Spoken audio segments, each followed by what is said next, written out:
kulamo badan oo isdaba joog runtii oo socday intii ka dambeysay doorashada ee labada xisbi ku dhawaaqeen isbahaysiga waxa runtii galabta natiijooyinkoodii horeeyay soo baxeen ilaa caawa magaalooyinka Maroodijeex magaalooyinka Hargeysa iyo Burco runtii waxa sharaf weyn oo ah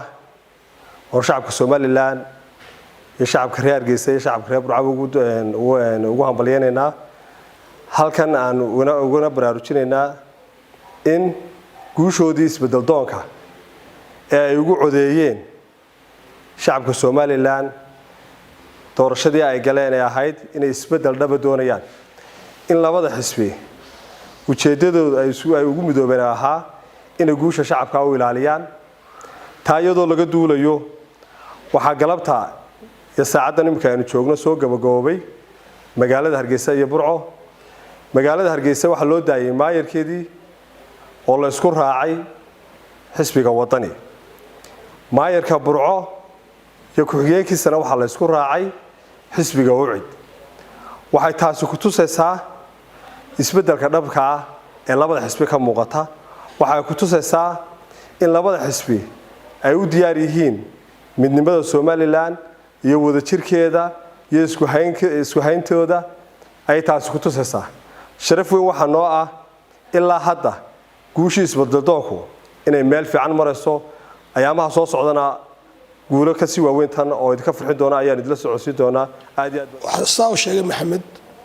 waxa la isla gartay oo imika dhamaado lagu heshiiyay caasimadda maayarka caasimadda in loo daayo oo la siiyo xisbiga wadani ku-xigeenkana xisbiga UCID isla markaa wax kala dhamaaday iyaduna lagu heshiiyay in xisbiga in degmada Burco maayarka ku-xigeenkaba la siiyay oo loo daayay xisbiga UCID berberana xisbiga UCID baa hore loo siiyay intaas naga soo dhamaatay ilaa imika degmooyinka insha Allah taala way socdaan khayrna oo rajaynaynaa ummadda waxaan ugu bishaareynaa isbedelkii ay ku codeeyeen ay dooneen in labada xisbi ay kaga dhabeeyeen oo si fiican u wadaan insha Allah taala isbedel baa inoo iman doona daliishii hore iyo deegaamadii hore laga cabanayay waxa lagu bedeli doonaa insha Allah isbedel weyn oo waxtar leh oo ummadda iyo shacbiga ka farxiya shacbiga wax weeyaan cidii u adeeg lahayd bay doorteen insha Allah taala waana ku guuleysteen waxaan rajaynaynaa in dadka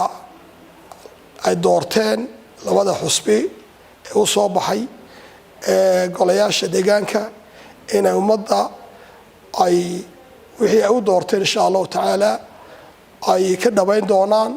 wax badan oo qaban doonaan